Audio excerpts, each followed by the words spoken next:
कल बताए थे कि आज तुम लोग को शाम में भी क्लास है आज यस सर। फिजिक्स का। अच्छा, वो भी करना है क्लास। Yes sir. अरे, मेरा बहुत ज़्यादा क्लास हो जाएगा, चार चार क्लास हो जाएगा मेरा। शाम वाला तो शायद नहीं ले पाऊंगा फिर, मुश्किल होगा।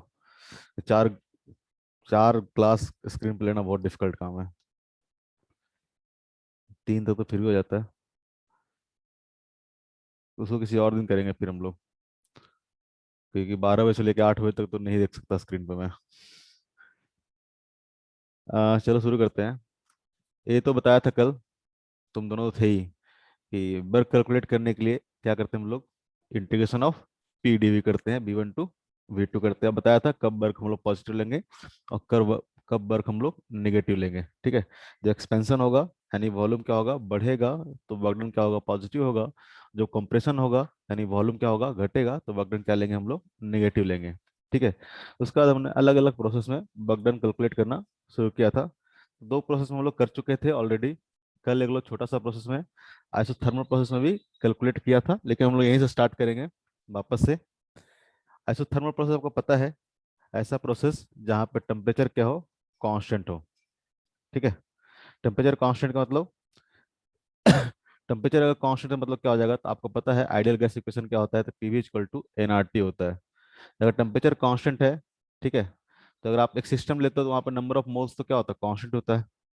आप कोई भी गैस का सैंपल ले लोगे तो वहां से गैस लीक नहीं कर रहा है, इधर उधर जा नहीं रहा है, तो नंबर ऑफ मोल्स तो क्या हो जाएंगे, कांस्टेंट हो जाएंगे। आर भी क्या है, कांस्टेंट ही है। और टी हमने कांस्टेंट माना ही है इस प्रोसेस के लिए, तो पूरा एनआरटी क्या हो जाएगा, कांस्टेंट हो जाएगा। ठीक है। यानी पीवी इक्वल टू एनआरटी जो है कांस्टेंट हो जाएगा, पी इक्वल टू क्या आ जाएगा, तो सम कांस्टेंट बाई क्या हो जाएगा, वी हो जाएगा।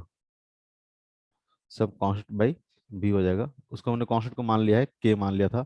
तो वर्क डन कितना हो जाएगा, वर्क डन इक्वल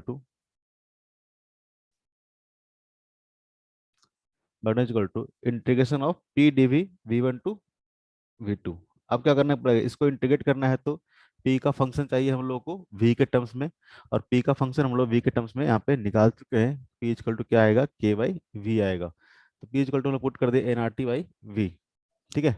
तो एनआरटी क्या आ जाएगा, कांस्टेंट आ जाएगा, तो बाहर आ जाएगा 1/V dV, और उसका इंटीग्रेशन अपने को पता है 1/x dx का इंटीग्रेशन क्या होता है, तो ln L N x x. होता है। तो यहाँ से N R T L N V आ गया, V1 to V2 आ गया, तो हम लोग याद रखेंगे। लिमिट पुट कर दिए हैं, ln V2 minus ln V1। ठीक है। तो आपको ln का प्रॉपर्टी पता है, ln A माइनस बी क्या होता है, ln A/B होता है। ये सब भी याद रखोगे, ln A minus ln B equal to क्या होता है, ln A/B। ये सब बेसिक क्लास में पढ़ाते हैं, इसलिए पढ़ाते हैं कि आगे जाके फिजिक्स में कहीं ना कहीं यूज होगा। तो वर्क डन इक्वल टू कितना आ गया, NRT ln V2/V1 by default. Ln जब बोलते हैं तो क्या होता है, बेस क्या होता है, ई होता है। और इसको जब हम लोग लॉग में कन्वर्ट करेंगे तो क्या आ जाएगा, 2.303 NRT log of 10 base V2/V1, sorry ln V2/V1। Ln और लॉग दोनों में वैल्यू याद रखोगे। अगर एलन से लॉग में जाना होता है तो 2.303 से क्या करते हैं हम लोग, मल्टीप्लाई करते हैं। क्यों याद रखोगे, तो कई बार ऐसा क्वेश्चन होता है कि जैसे कि मान लो कि 1 मीटर क्यूब से गैस एक्सपेंड करके मान लो पहुंच गया 2 मीटर क्यूब तक। ठीक है। और आपसे बगडन निकालने के लिए पूछे कितना बगडन होगा, और वहां पे आपको log 2 का वैल्यू दिया हुआ हो। ठीक है। log 2 का वैल्यू दिया, तो आप तो ये फॉर्मूला यूज नहीं करोगे, क्योंकि आपको ln 2 का वैल्यू दिया हुआ नहीं है। ठीक है।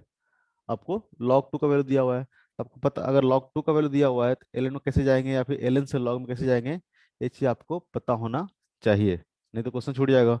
इसलिए इसको दोनों फॉर्म में याद रखोगे। अगर ln 2 दिया हुआ है तो कोई दिक्कत ही नहीं है, अगर log 2 दिया हुआ है तो हम लोग ये वाला चीज यूज करेंगे। ln से log में जाने का बस ये तरीका है, 2.303 से क्या करते हैं हम लोग, मल्टीप्लाई कर देते हैं। ठीक है।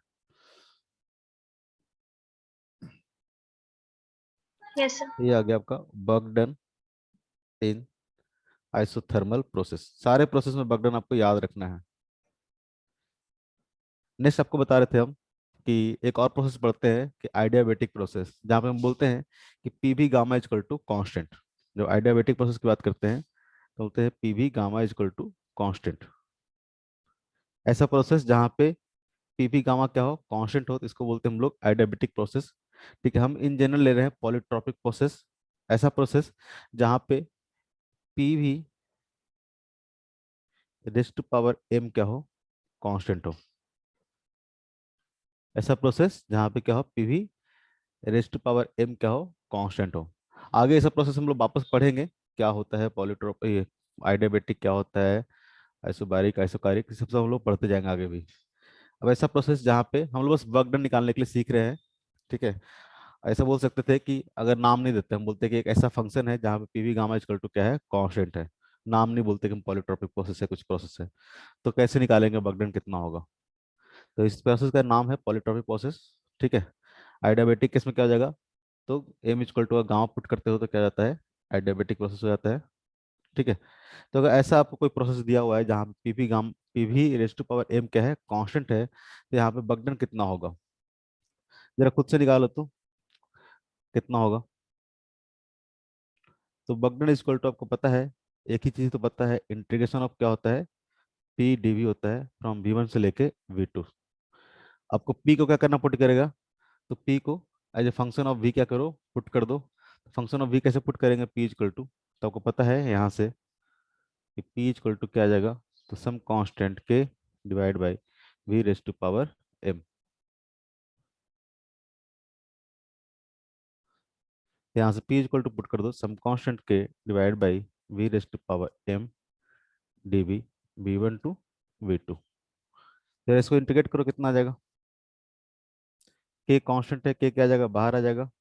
Integration of V one to V two, इसको ले सकते हैं V raise to power minus M D V. Integrate करके बताओ कितना आएगा, नीचे मैं लिख दूंगा, दोनों करोगे।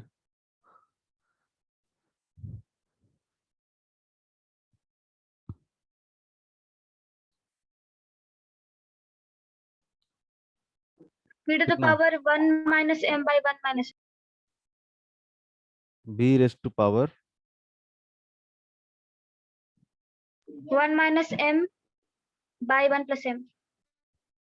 One minus M divide by one minus M, हाँ, 1 वी वन minus. से लेके वी टू। आगे कांस्टेंट आ जाएगा के, लिमिट पुट करो, अब बताओ बर्डन कितना आएगा डायरेक्टली, बर्डन इक्वल टू कितना आ जाएगा, सबको करो खुद से, K into V two raise to power, ऐसे लिखो माइनस एम प्लस वन लिखो, ज़्यादा बेटर रहेगा, minus of K into V में raise to power minus of M plus one divide by minus of M plus one.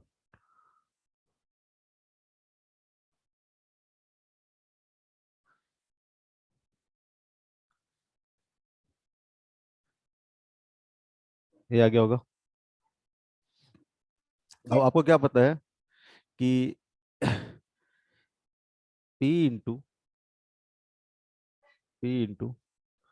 भी raise to power M equal to क्या होता है, constant होता है, अभी पढ़ क्या है। यानी बोल सकते हैं हम यहाँ से कि P one V one raise to power M equal to क्या आ जाएगा, तो P two V two raise to power M हो जाएगा। हो जाएगा कि नहीं हो जाएगा, Yes, sir. इक्वल टू क्या हो जाएगा, सम कांस्टेंट के हो जाएगा, हो जाएगा ये ना। P one V one raised power M equal to क्या होगा, के होगा। अगर मान लो कहीं प्रेशर पी वन है और वॉल्यूम कितना है, वी वन है, तो आपको पूरे प्रोसेस से पता है कि पी भी रेस्ट टू पावर एम क्या होगा, कांस्टेंट होगा। तो कोई भी दो पॉइंट ले लेते हैं जहाँ पे एक प्रेशर कितना है, पी वन है, वॉल्यूम कितना है, वी वन है। दूसरा पॉइंट है जहाँ पे प्रेशर पी टू है, वॉल्यूम कितना है, वी टू है। तो क्या हो जाएगा, P one V one raised to power M equal to P two V two raised to power M equal to क्या हो जाएगा, के हो जाएगा। कोई दिक्कत, No, sir. Sir, m है क्या? एम कोई भी नंबर है, जैसे बोला ना कि ये डिपेंड करेगा किस तरह का गैस है, डायबिटिक गैस, डायटोमिक गैस है, मोनोटोमिक गैस है। ठीक है, ये हम लोग एम के बारे में भी, ये कोई कांस्टेंट है एम, फिलहाल के लिए कोई भी एक कांस्टेंट है एम, जिसकी वैल्यू कुछ भी हो सकता है। ठीक है, आपको बताया भी कि आइडियाबेटिक केस में लेते हैं ना पीवी गामा, तुम लोग बोले केमिस्ट्री में पढ़ चुके हैं सब कुछ। पीवी गामा लेते थे, यहाँ पे एम इक्वल टू क्या हो गया, गामा हो गया। ये डिपेंड करेगा किस तरह का गैस लिए हैं। ठीक है, जब हम लोग बात करें, मान लो कि हम सिंपल बोले ना कि अभी बस ऐसा मान लेते हैं, कोई एक प्रोसेस है जिसमें क्या है, तो प्रेशर और वॉल्यूम में जो रिलेशन है इस तरह से दे रखा है कि pressure into volume raise to power M क्या है, कांस्टेंट है, तो वर्क डन कितना होगा। जब हम लोग वर्क डन कैलकुलेट कर रहे थे वर्क पावर एनर्जी में, तो वहां भी बोलते थे ना, कोई भी एक फंक्शन दे दे आपको, ठीक है, जैसे कि force equal to some function दे दे, कुछ भी आपको बोलेगा वर्क डन निकालो, तो क्या बोलते थे, एफ डॉट डेस का इंटीग्रेशन करते थे। तभी हम लोग गैस के केस में क्या कर रहे हैं, वर्क डन निकालना सीख रहे हैं कि कैसे हम लोग वर्क डन निकाल सकते हैं। अलग अलग फंक्शन दे रखा है प्रेशर एंड वॉल्यूम का, तो आपको करना क्या है, तो अगर F as a function of X दिया रहता था, ठीक है, वहाँ पे F as a function of force as a function of X दिया होता था, वहाँ पे क्या करते थे हम लोग, F dot D x integrate करके वर्क निकालते थे। अगर यहाँ पे प्रेशर एंड वॉल्यूम में कोई फंक्शन दिया हुआ है, गैस के केस में किसी भी तरह का फंक्शन दिया हुआ है, तो उस केस में हम लोग कैसे वर्क डन कैलकुलेट करेंगे। और यहाँ पे जनरली जो प्रोसेस होता है, चार तरह के प्रोसेस हम लोग को पढ़ना होता है, आगे पढ़ेंगे। ठीक है, जैसे कि मान लो कभी वॉल्यूम कांस्टेंट हो गया, कभी प्रेशर कांस्टेंट हो गया, कभी इस तरह का आया कि टेम्परेचर कांस्टेंट हो गया, कभी इस तरह का फंक्शन आया कि P V raise to power some constant 1 2 3 4 5 6, वो क्या हो गया, कांस्टेंट हो गया। तो कैसे हम लोग वर्क डन कैलकुलेट करेंगे, इस सबका अलग अलग क्या है, नाम है। बात समझ में आ रहा है क्या बोल रहा हूँ। Yes, sir. तो जनरली चार तरह का ही प्रोसेस आएगा। ठीक है, तो उसमें आपको वर्कडन क्या करना पड़ेगा, इस तरह से याद रखना पड़ेगा, क्योंकि हर बार आप इंटीग्रेट करके काम, क्योंकि हर बार इसी तरह का कोई फंक्शन आएगा, कभी वॉल्यूम कांस्टेंट हो जाए, कभी प्रेशर कांस्टेंट हो जाए, कभी ऐसा हो जाए P V raise to power 1.7 हो गया इक्वल टू कांस्टेंट, तो वर्कडन कितना आएगा, तो डायरेक्टली हम लोग फॉर्मूला क्या करेंगे, यूज कर लेंगे। ठीक है, इसलिए क्या कह रहे हैं, सारा हम लोग ड्राइव करके याद करने की कोशिश करेंगे। तो P1 V1 equal to M, अभी एम पे ज़्यादा दिमाग मत लगाओ। P1 V1 raise to power M equal to कितना होगा, P2 V2 raise to power M equal to some constant K. तो के की जगह पे हम लोग यहाँ पे पुट कर दें क्या, जैसे V2 है तो P की जगह के की जगह पे पुट कर देता हूँ कि P2 V2 raise to power M into V2 raise to power minus M plus one. ठीक है, बस यहाँ से ये जो के था यहाँ पे, उसके जगह पे हमने पुट कर दिया क्या, P2 V2 raise to power M put कर दिया, माइनस अगेन के की जगह पे पुट करता हूँ मैं P1 V1 raise to power M. Obvious है, क्यों कर रहे हैं, ये भी आपको समझ में आ रहा होगा, ध्यान से देखोगे तो थोड़ा सिंप्लीफाई हो जाएगा,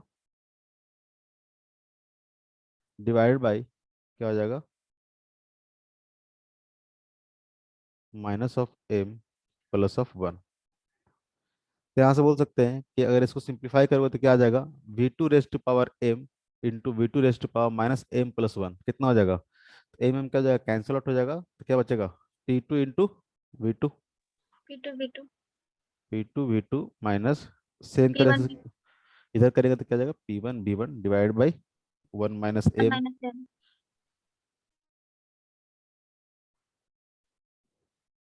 ऐसे लिखते हैं -m+1, थोड़ा उल्टा करके लिख लेंगे ऊपर वाले को। अगर इसे देखते हैं P1 V1 minus P2 V2 divide by क्या हो जाएगा, तो m-1, ऊपर नीचे क्या किया हमने, -1 से मल्टीप्लाई कर दिया। तो अगर कोई कोई गैस अगर मान लो इस प्रोसेस के थ्रू क्या कर रहा है, एक्सपेंड कर रहा है पॉइंट ए से लेकर पॉइंट बी तक, जहाँ पे पॉइंट ए पे प्रेशर कितना है, P1 V1 है, और पॉइंट फाइनल प्रेशर कितना है, तो P2 V2 है। ठीक है, इनिशियल कंडीशन में अगर P1 V1 है और फाइनल कंडीशन में उसका वॉल्यूम कितना है, P2 V2 है, और प्रोसेस कौन सा फॉलो कर रहा है, तो PV raise to power M equal to constant. उस केस में जो वर्क डन आएगा वो कितना आएगा, तो work done equal to P1 V1 minus P2 V2 divide by m-1। इसको याद रखोगे,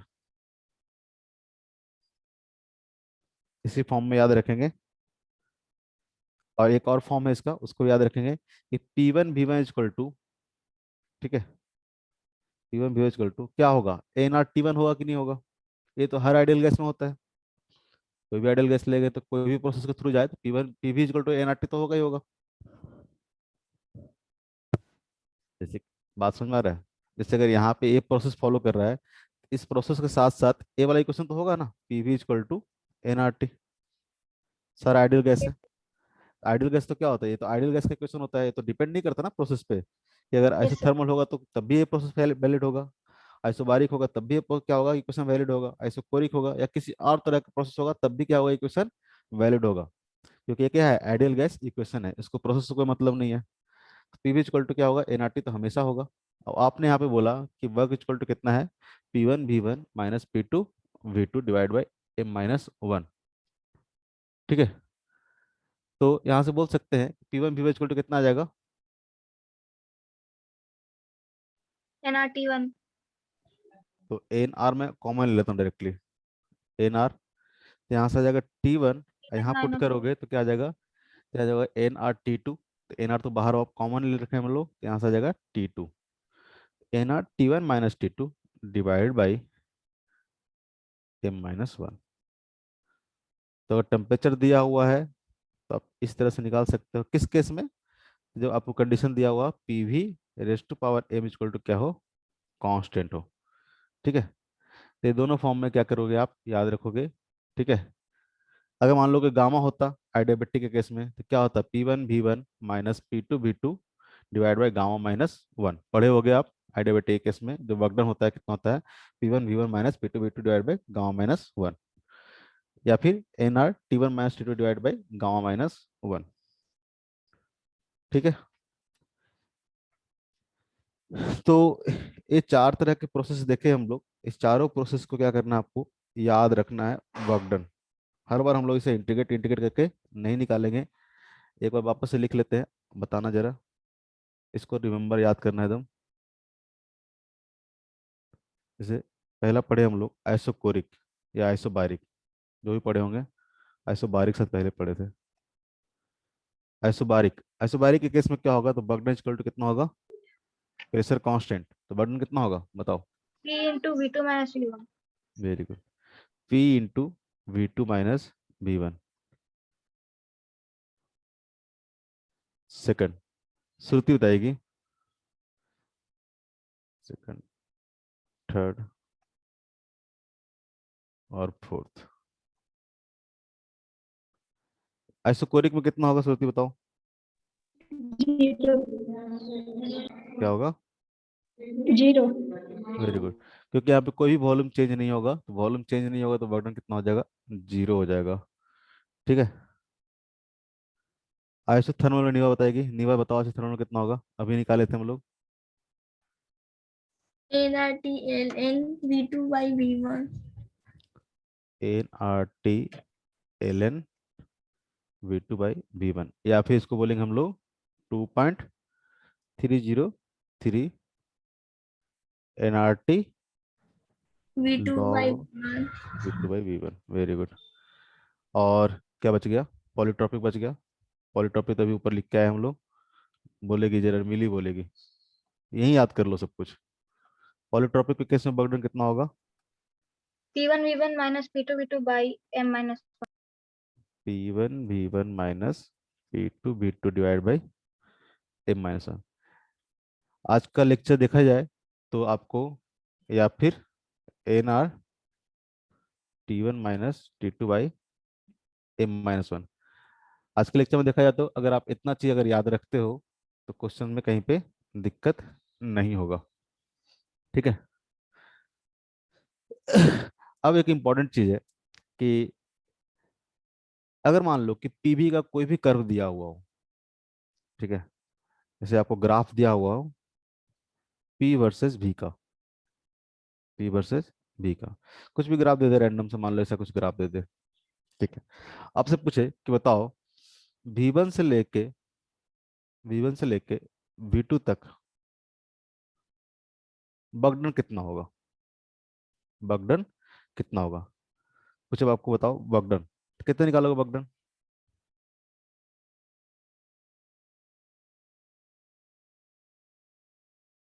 बीच का जो एरिया होगा पीवी ग्राफ आपको इसे लिख लेते हैं, PV graph.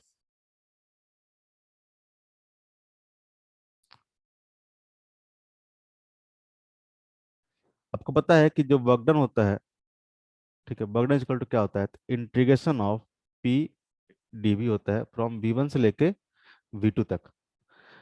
Integration of P DV क्या होता है, आपको पता है कि इंटीग्रेशन का मतलब क्या होता था, एरिया होता था। कौन सा एरिया? Area under curve. और कर्व यहाँ पे कौन सा है? तो पीवी कर्व है, तो एरिया अंडर क्या आ जाएगा? पीवी कर्व आ जाएगा। कहाँ से कहाँ तक? V1 से लेके V2 तक की बात कर रहा है, तो V1 से लेके V2 तक का कौन सा एरिया होगा? तो ये वाला एरिया होगा।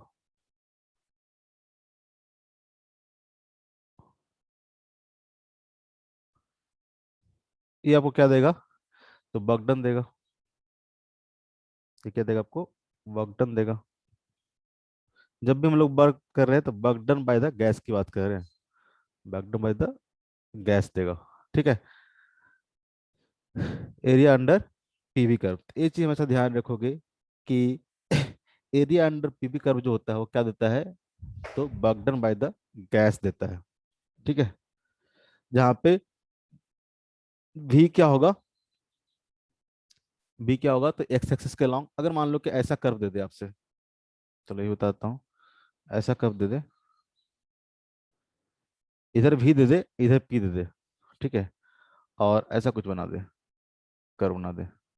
और पूछे कि बताओ V1 से लेके V2 तक, जैसे कि मान लो कि V1 है, भाई मान लो कि V2 है, और आपसे पूछे कि बताओ V1 से लेके V2 तक कितना वर्क डन होगा।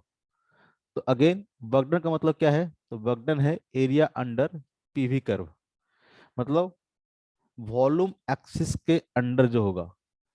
ठीक है। जैसे कि यहाँ पे देखो बताता हूँ, यहाँ से लेके यहाँ तक हुआ, V1 से लेके V2, तो जो एरिया होगा, इस एरिया जो देगा, ठीक है, वॉल्यूम एक्सिस के अंडर जो कर्व का एरिया होगा वो क्या देगा आपको? तो एरिया आपको देगा वर्क देगा। डिफरेंस समझ में आ रहा है? वॉल्यूम एक्सिस के अलोंग लेंगे हम लोग। ठीक है, क्योंकि हमको क्या करना है? इंटीग्रेशन ऑफ पी डीवी करना है ना, पी डीवी करना है, तो ए वाला एरिया नहीं ले लेंगे। ठीक है। अगर कोई ऐसे ले लेता है कि ए हो गया, ये दोनों अलग अलग है, ये आपको वर्कडन नहीं देगा, ये आपको वर्कडन नहीं देगा। वर्कडन कौन सा देगा आपको? ये वाला एरिया आपको क्या देगा? वर्कडन देगा, वर्क डन बाय गैस। आपको इस एरिया की बात करना है, ना कि इस एरिया की बात करना है। तो यहाँ से ध्यान रखेंगे, ये बात समझ में आ रहा है कि जब लोग भी हम लोग को ग्राफ दिया होगा तो क्या होगा? Area under, area under PV curve on volume axis, on volume axis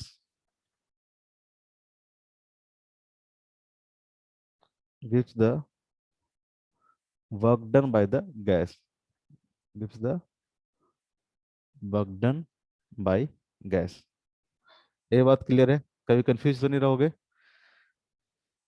हमेशा वॉल्यूम एक्सिस के अंडर वाला एरिया ही लेंगे हम लोग, कर्व का वो पार्ट जो कि क्या है? वॉल्यूम एक्सिस के साथ बना रहा है, चाहे वॉल्यूम एक्सिस परपेंडिकुलर हो चाहे हॉरिजॉन्टल डायरेक्शन में हो। ठीक है। अंडर द कर्व की बात करते हैं, एरिया अंडर द कर्व। ठीक है। On volume axis, volume axis हमारा ये है, तो एरिया अंडर द कर्व क्या हो जाएगा? ये वाला पार्ट हो जाएगा, ये जो पिंक से बना रखे हैं या रेड से है, ये वाला पार्ट क्या हो जाएगा आपको?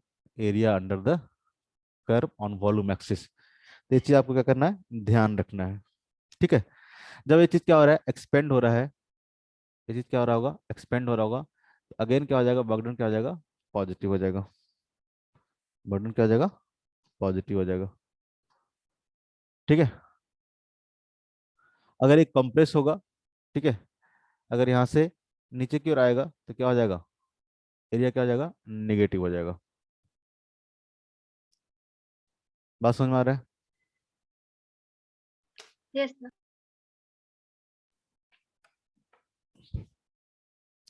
तो ये चीज आपको क्या करना है? ध्यान रखना है कि area under the PV curve आपको क्या देगा? वर्क डन देगा।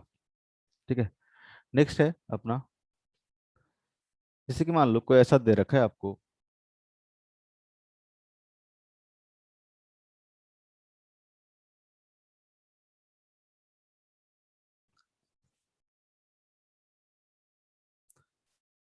मान लो कि ए से बी तक गया, दे रखा है आपको पीवी कर्व दे रखा है, पीवी कर्व दे रखा है। तो अगर आपसे पूछे कि बताओ ए से बी तक जाने में कितना वर्क डन होगा? ए से बी तक जाने में वर्क डन क्या होगा? इसका area under the PV curve, वाइट से ही बना देता हूँ।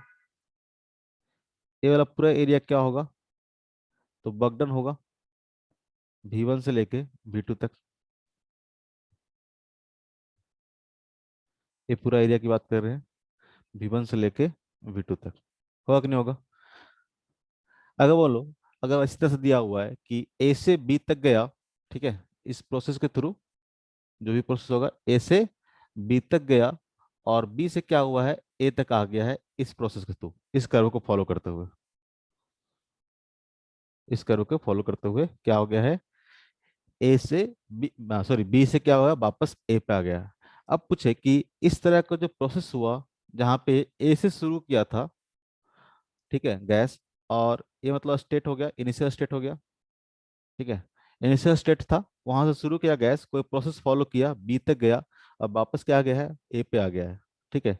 ऐसे प्रोसेस को क्या बोलते हैं हम लोग? तो याद है कुछ? साइक्लिक प्रोसेस बोलते हैं। Yes, sir. बोलते हैं कि नहीं बोलते हैं?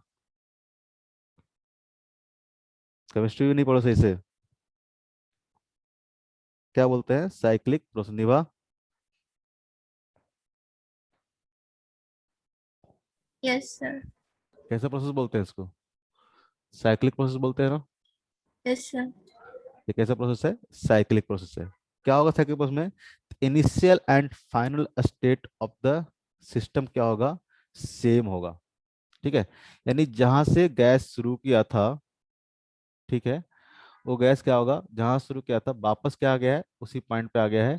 इस केस में ये जो प्रोसेस हुआ, कैसा प्रोसेस हुआ? साइक्लिक प्रोसेस हुआ। साइक्लिक प्रोसेस कैसे बोलेंगे प्रोसेस को? If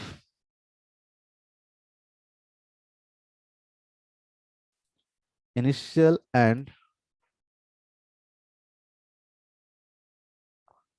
final state of the gas, हैंग क्या हो गया, फाइनल स्टेट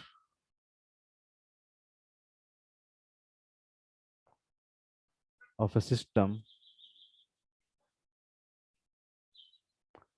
आर सेम, ठीक है। साइक्लिक प्रोसेस कब होगा? जब आपका इनिशियल एंड फाइनल स्टेट दोनों क्या होगा, सिस्टम का क्या होगा, सेम होगा। जब हम लोग स्टेट की बात करते हैं, ये वर्ड जानते हो, इनिशियल स्टेट या फिर फाइनल स्टेट की बात करते हैं, क्या होता है स्टेट मतलब?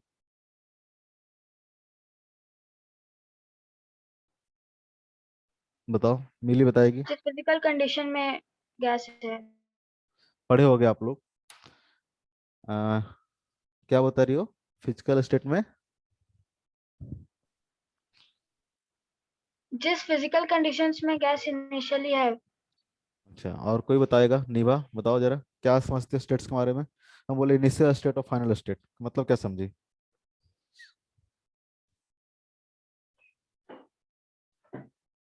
बोलो, नहीं समझे? नहीं समझे।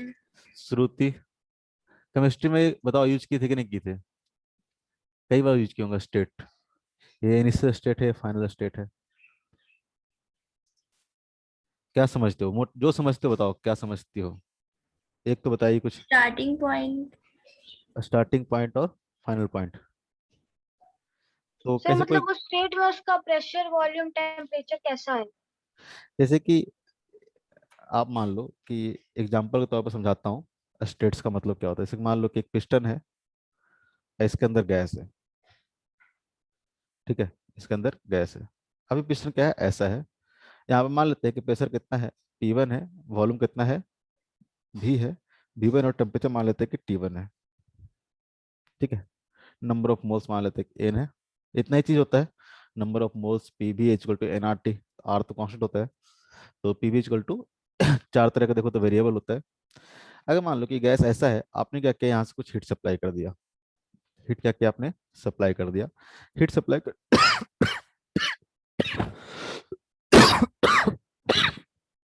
गेट बंद कर दीजिएगा, सॉरी।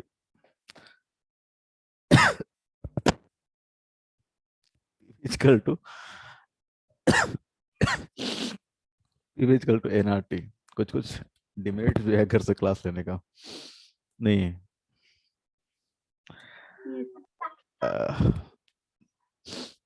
क्या बोलना चाहता, हाँ अब मान लो कि कुछ आपने हीट का क्या सप्लाई किया है। अब प्रेशर हो गया है P2, वॉल्यूम हो गया है, वॉल्यूम उतना ही रहा है, चेंज नहीं हुआ वॉल्यूम। ठीक है, टेम्परेचर हो गया है T2, नंबर ऑफ मोल्स कितना रहा है, ए नहीं रहा है, नंबर ऑफ मोल्स कितना रहा है, ए नहीं रहा है। तो अब बताओ, पहले भी इतना था और नेक्स्ट भी क्या है, इतना ही है, तो स्टेट्स चेंज हुआ कि नहीं हुआ। Yes, sir. श्रुति, Yes. इनिशियल पॉइंट और फाइनल पॉइंट का मतलब क्या हुआ फिर इसमें, जो तुम बोल रही थी इनिशियल पॉइंट अलग होगा फाइनल पॉइंट अलग होगा, मतलब देखो स्टेट्स डिफाइन कैसे होता है, तो जैसे कि आप ले लिए, कोई एक प्रेशर हो गया, एक वॉल्यूम हो गया, एक टेम्परेचर हो गया, ठीक है, तो एक क्या होगा, ये एक स्टेट हो गया, एक इनिशियल स्टेट हो गया, फिर मान सकते हैं कि स्टेट 1 है 2 है, जो भी एक स्टेट हो गया। अगर इसमें से कोई भी एक कंडीशन चेंज होता है, चाहे प्रेशर चेंज हो जाए, चाहे वॉल्यूम चेंज हो जाए, चाहे टेम्परेचर चेंज हो जाए, तो गैस एक क्या आएगा, नए कंडीशन में आ जाएगा। अगर प्रेशर भी चेंज हो जाए, मान लो सिर्फ प्रेशर चेंज हो जाता, टेम्परेचर भी चेंज नहीं होता, तो भी क्या होता, एक नया स्टेट क्या हो जाता, क्रिएट हो जाता।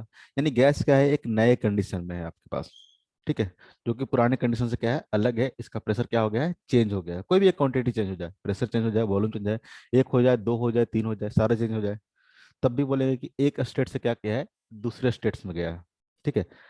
तो अगर बोलते हैं कि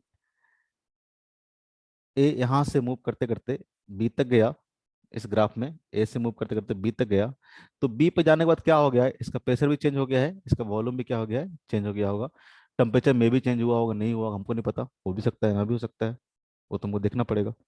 तो क्या हुआ है, गैस क्या हुआ है, एक नए स्टेट्स में क्या क्या है, चला गया है, जहाँ पे गैस का क्या होगा, तो जो पैरामीटर से गैस का क्या हो गया होगा, चेंज हो गया होगा।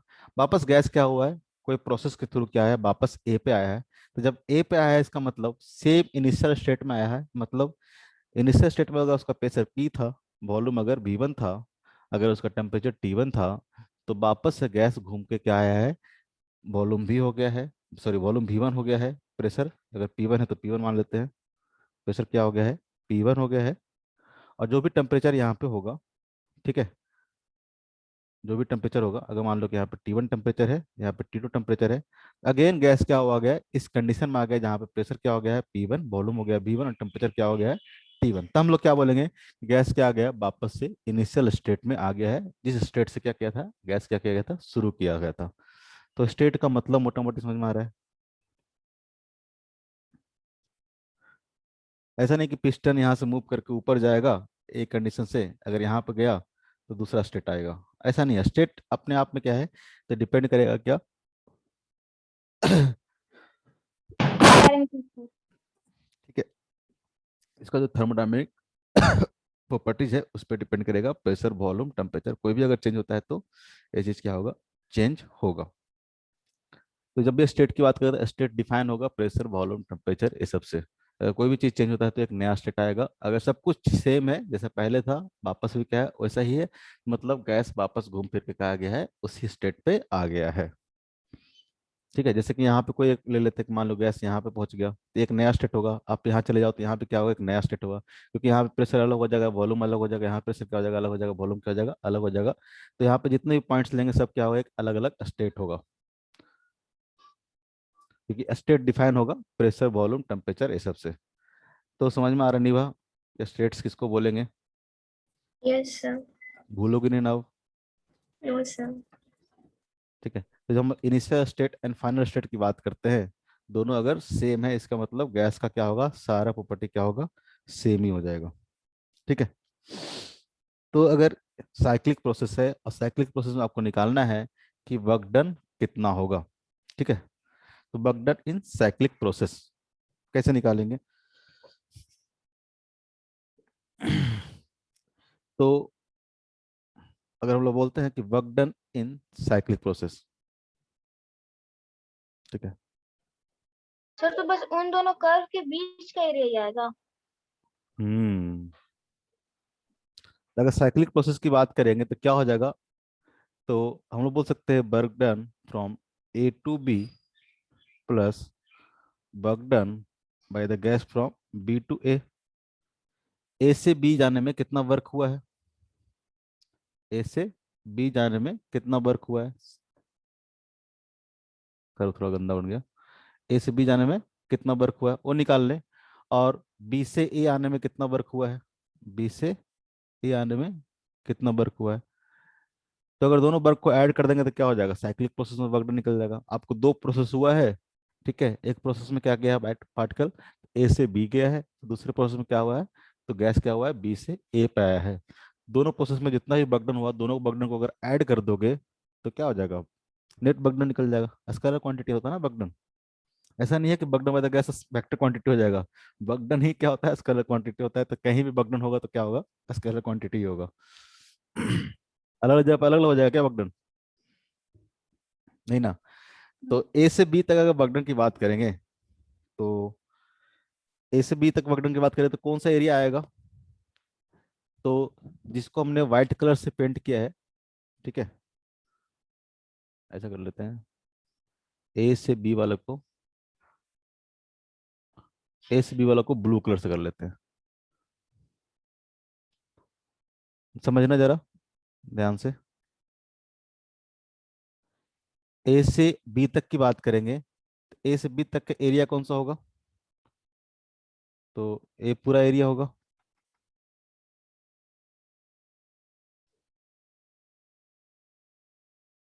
ये पूरा एरिया क्या होगा, ए से बी तक का बगडन होगा, होगा कि नहीं होगा। और बगडन कैसा होगा, पॉजिटिव कि नेगेटिव होगा, पॉजिटिव। पॉजिटिव होगा। तो ये आ जाएगा प्लस, बोल सकते हैं कि blue shaded curve, blue shaded part, shaded part, ठीक है। ए से बी जाएंगे तो क्या आ जाएगा, ब्लू शेडेड पार्ट आ जाएगा। और बी से अगर ए की बात करते हैं, ठीक है, बी से अगर ए की बात करते हैं, तो बी से ए के में कैसा होगा एरिया, पॉजिटिव होगा कि नेगेटिव होगा, नेगेटिव। एरिया तो पहली बात है कि नेगेटिव होगा। और कौन सा एरिया होगा, तो उस ए वाला कर्व पार्ट के होगा, वाले एरिया को छोड़ के बाकी। एरिया अंडर द कर्व बोलते हैं ना, ए वाला होगा, Yes. ठीक है। मतलब हम लोग बोल सकते हैं रेड शेडेड पार्ट, रेड या पिंक जो भी है, पिंक बोलना है तो पिंक बोल लो, जो कलर दिख रहा है आप लोग को, क्या दिख रहा है, रेड रेड ही दिख रहा है ना, पिंक दिख रहा है सर।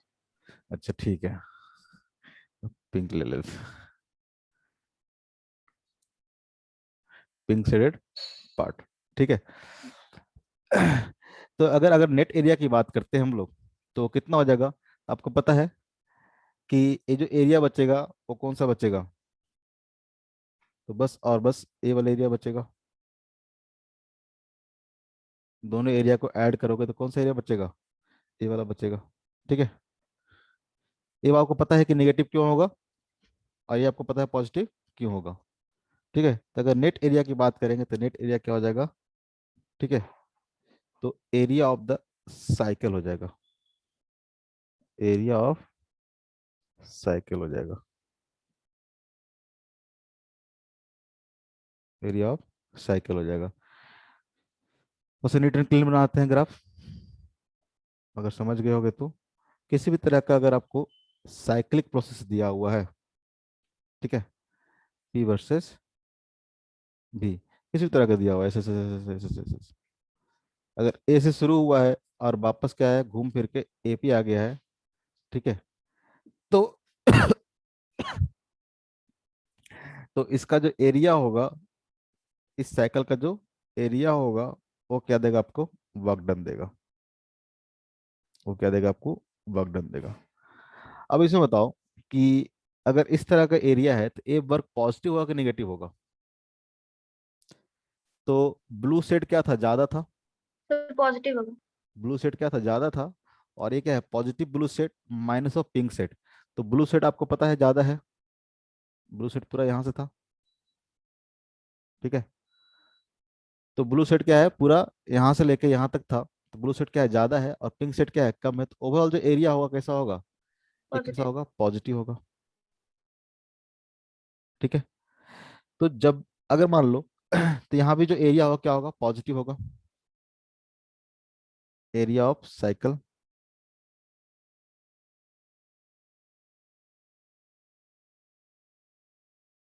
ये क्या देगा आपको? वर्क डन देगा। ठीक है, अगर ये ग्राफ ऐसा होता,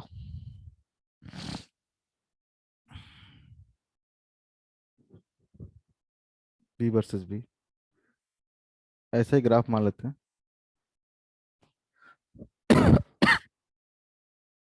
अब ऐसा होता, ए से शुरू किया है और वापस ए तक आया, तो इस केस में वर्क डन क्या होता? पॉजिटिव होता, नेगेटिव होगा? होगा तो कितना होगा, जरा सोच बताओ।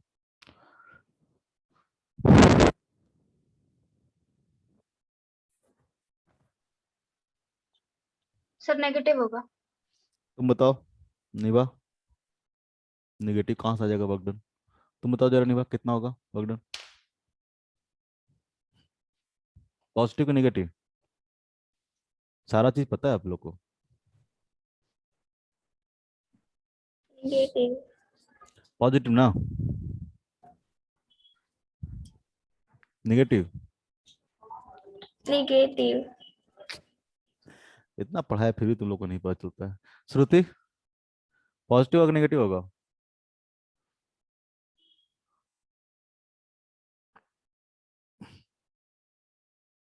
श्रुति बताएगी सही सही आंसर। बताओ श्रुति, पॉजिटिव कि नेगेटिव?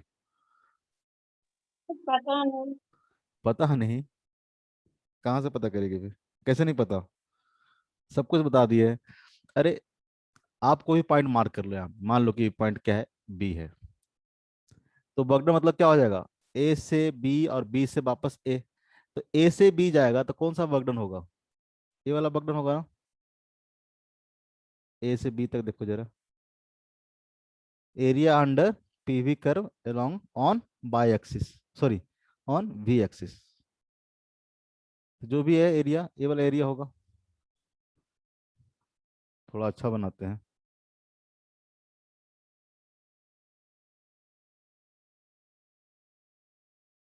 यहाँ तक भी ये, इसको पॉइंट मान लेते हैं हम लोग, भी बी मान लेते हैं।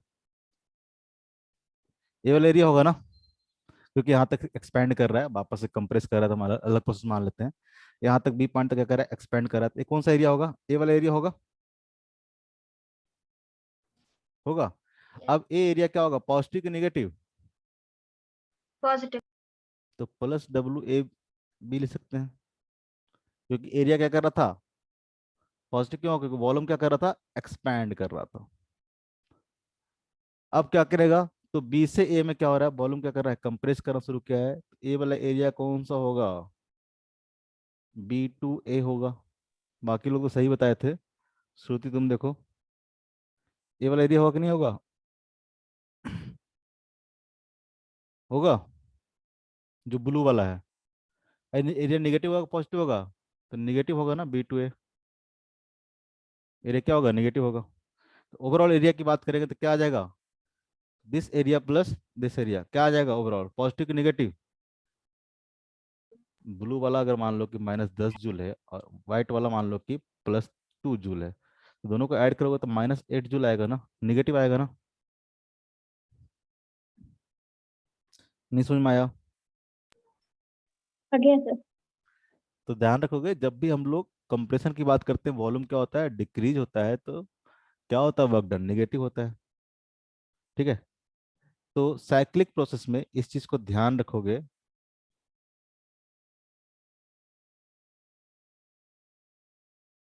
ठीक है, इस चीज को ध्यान रखोगे आप।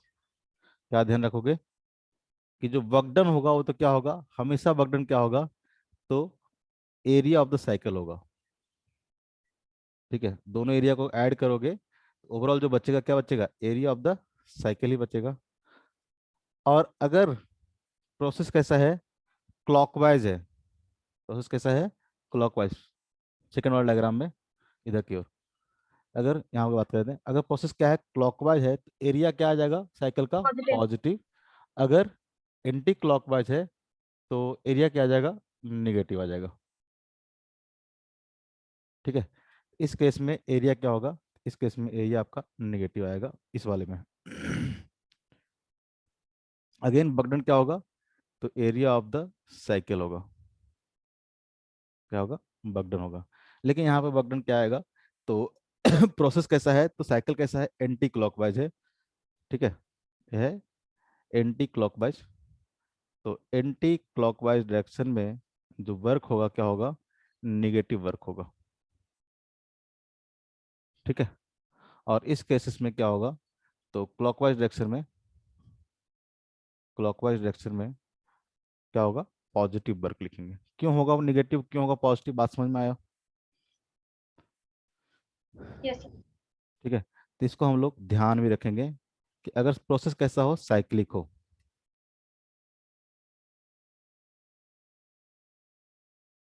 ठीक है। If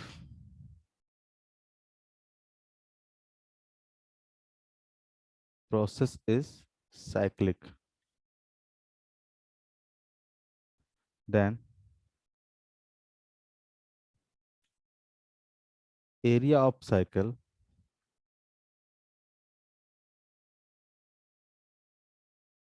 gives work done by the gas,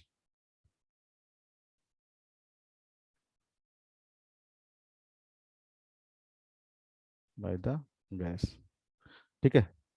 पहला पार्ट, ये क्या देगा आपको, work done by the gas देगा, ठीक है। सेकंड साथ में ही, अगर प्रोसेस कैसा हो, क्लॉकवाइज हो, if cyclic process is clockwise, process is clockwise, then cyclic process मतलब ये वाला प्रोसेस हो गया, देन वर्क डन क्या होगा, then Positive. Net work done is positive, net work done is positive. अगर साइक्लिक प्रोसेस कैसा हो, एंटी क्लॉकवाइज हो, if cyclic process is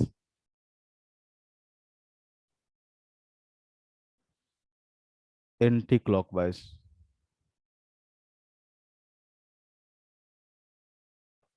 anti-clockwise, then network is,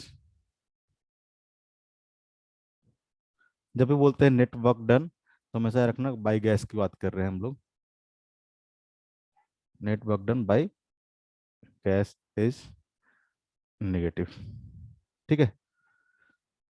तो ये दो तीन बात आप क्या करोगे, साइक्लिक प्रोसेस में ध्यान रखोगे, पीवी कर्व में, ऐसा नहीं कि सब में, सिर्फ हम लोग पीवी कर्व की बात कर रहे थे, ठीक है। कैसा कर्व होना चाहिए, तो ग्राफ आपका प्रेशर वर्सेस वॉल्यूम कौन, ऐसा नहीं कि पीटी कर्व भी रहेगा तो आप एरिया ले लेना, ऐसा नहीं करोगे ना, पीटी कर्व रहेगा तो नहीं करोगे, ठीक है। पीवी कर्व रहेगा तभी केस में क्या होगा, उस केस में ही क्या होगा, work done by the gas क्या होगा, area under the PV curve on volume axis. जैसे कुछ क्वेश्चन देता हूँ, जरा ऐसे क्वेश्चन करो फटाफट। क्या करना है आपको, वर्क डन करना है, calculate, calculate the work done by the gas, calculate the work done by the gas.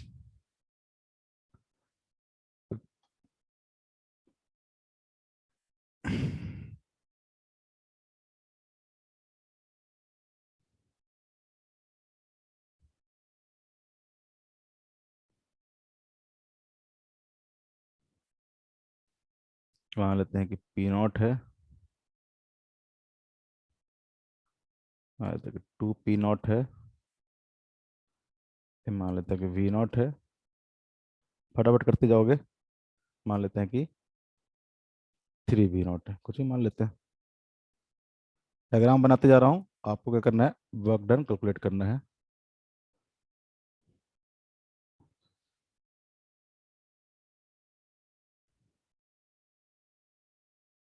P naught, two P naught, V naught, three V naught, बहुत सिंपल सिंपल है।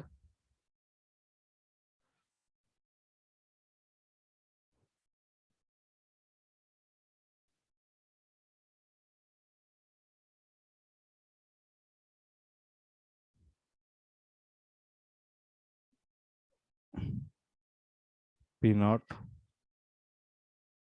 To P naught, V naught, three V naught. V naught है।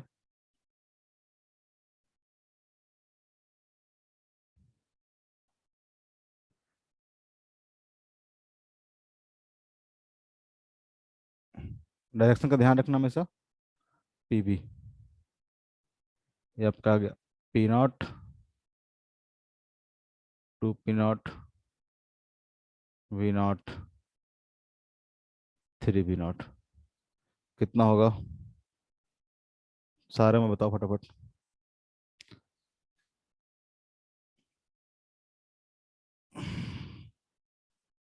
Sir first में P naught into 1 plus 2. बस इसका area निकालना है। इसका क्या करना है, एरिया निकालना है। इस वाले पार्ट का निकालो, कितना होगा। दो पार्ट में कन्वर्ट कर दो इसको।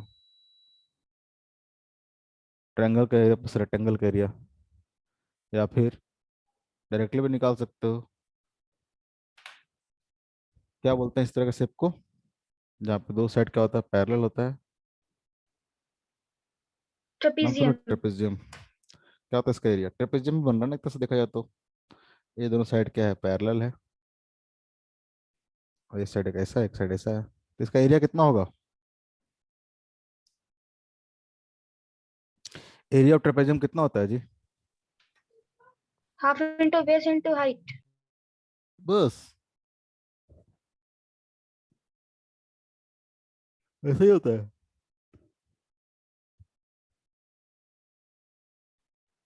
Yes sir. नहीं sir, half into sum of parallel sides into height. निकालो अब। बाकी लोग, पहला साइड Maths sir. कौन सा है। मैथ्स कहाँ से सर, मैथ्स से तो डरे तो बायोलॉजी लिए। नहीं, नहीं sir. इतना भी याद नहीं है तो याद कर लो। नहीं तो आप क्या कर सकते हो, इसको रेक्टेंगल और ट्रायंगल में कन्वर्ट करके अभी आप कर सकते हो। ठीक है, फटाफट निकालो क्या होता है।